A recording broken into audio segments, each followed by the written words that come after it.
Welcome, middle school algebra students. This is Mrs. Besch, and today we'll be going over 414. What is the rule? How can I use it? Today we're going to be talking about the form y equals mx plus b. So at this point, if you could please get out a piece of paper and label it 414. So it says in lessons 412 and 413, you investigated connections between tile patterns, the XY tables, graphs, and rules or equations.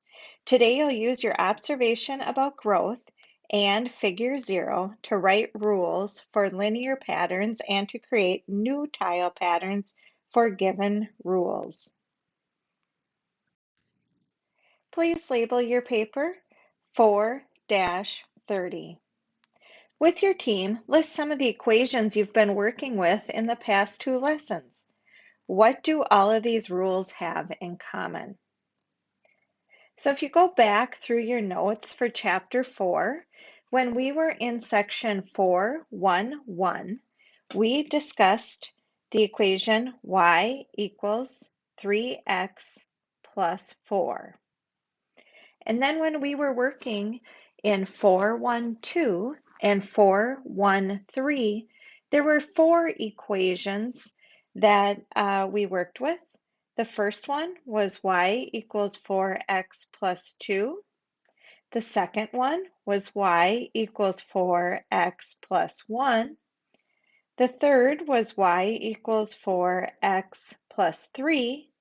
And then the last equation was y equals 2x plus 3.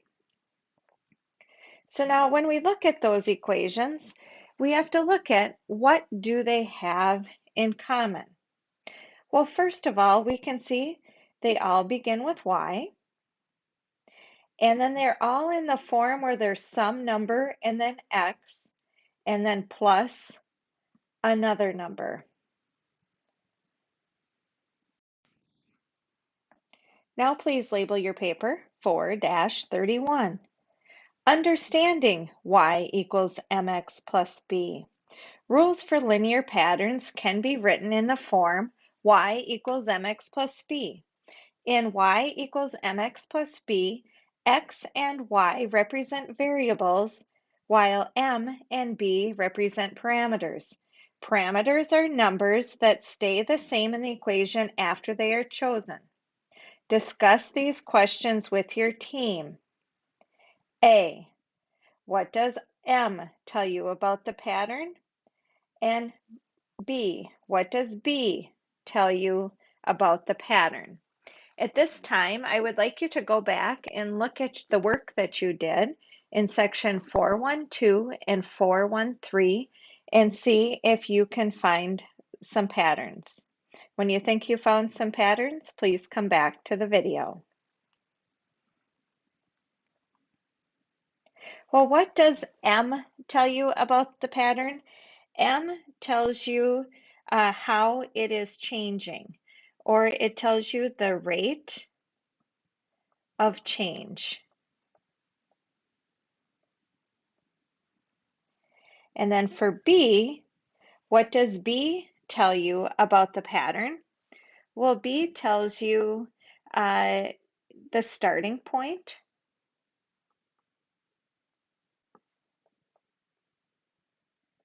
or sometimes students say it tells you where x equals 0.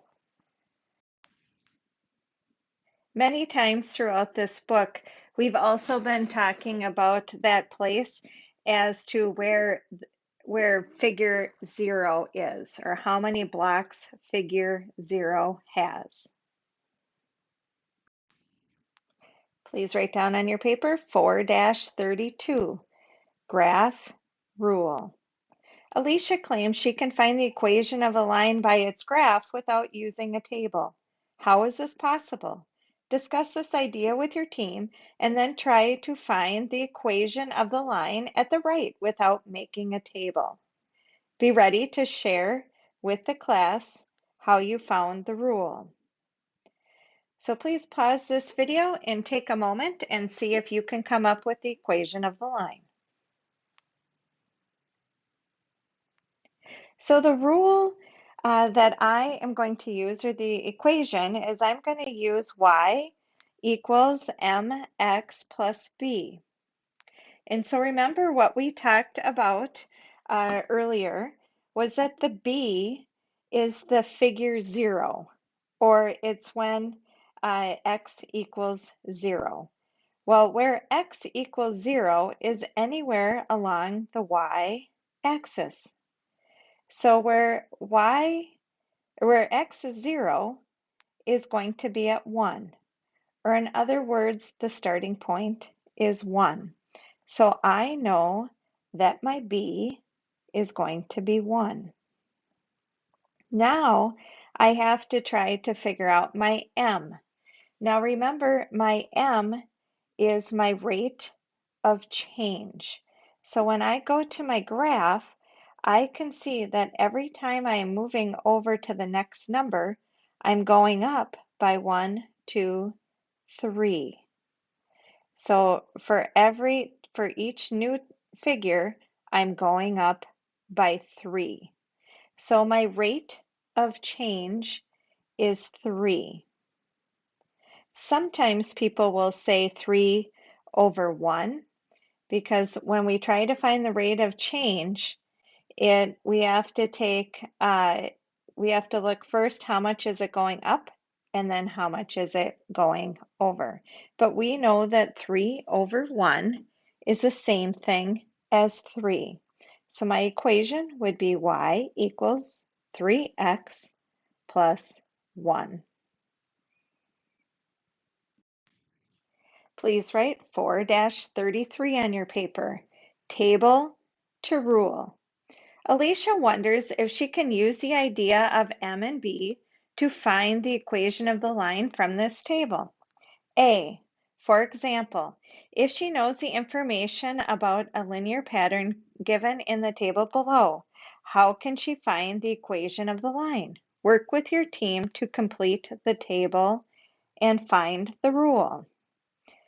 So if you look at, they are telling us that we are adding 5 each time. So the first thing I am going to do is I'm going to put the numbers into the table. So -2 plus 5 is going to get me 3, and 3 plus 5 is going to get me 8, and 8 plus 5 is going to get me 13, and then 13 plus 5 is 18. 18 plus 5 is 23, and 23 plus 5 is 28. Now remember, if I write my equation, y equals mx plus b, the first thing I'm going to do is look for my b. Now remember, the b is my starting point, or the b would be my figure 0. So when I go over to my table and I find my figure 0, I go down, and that is what my b is. So my b is going to be -2. So I can write plus -2. Now I'm going to find my rate of change. Well, as you can see, as we go from one figure to the next figure, I am always adding 5. So my rate of change is 5. Now, some of you might be looking at this and saying, I have adding and then a -2. That could also be written like y equals 5x minus 2. So either one of those two equations would be correct. For B, it says use the same idea to find the rule of the linear pattern represented by the tables below.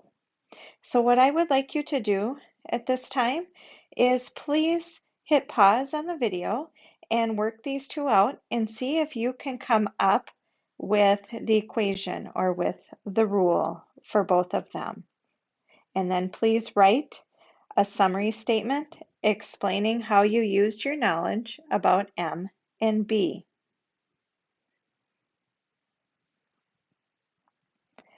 Okay, so now when I look at the first one here, first thing I noticed is that this rule, the starting point, is going to be 5. So the first thing I'm going to do is write my equation, y equals mx plus b, because that's what I'm going to use. And I know that my starting point is 5, so I'm going to have y equals something x and then plus 5. So now remember the m. The m tells me the rate of change. So I have to figure out how much is it going up or down by to go from 3 to 5, then from 5 to 7, then from 7 to 9.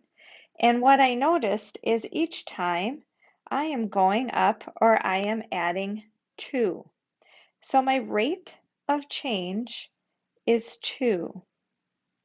So my equation for the first one is y equals 2x plus 5. Now moving to the second one. Remember, I'm going to use y equals mx plus b. First thing I'm going to do is find my starting point, or where my x is 0. And so I notice that when my x is 0, my y is 7. So I'm going to rewrite my equation, and my b is going to be 7. Now I'm going to find my m. Now remember, my m is my rate of change.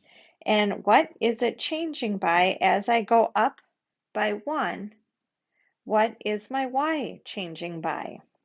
And what I noticed is to go from 7 to 4, I'm going down by 3. From 4 to 1, I'm going down by 3. From 1 to -2, I'm going down by 3. So I notice that pattern works throughout the table. So I know that my slope or my rate of change is going to be -3. So your equation would be y equals -3x plus 7. Now for C, when you wrote a summary statement explaining how you used your knowledge, you could basically just say that your M is the rate of change, or how much the table is either going up or going down by. And your B was you could either say your starting point, or what some kids like to say is when x equals 0.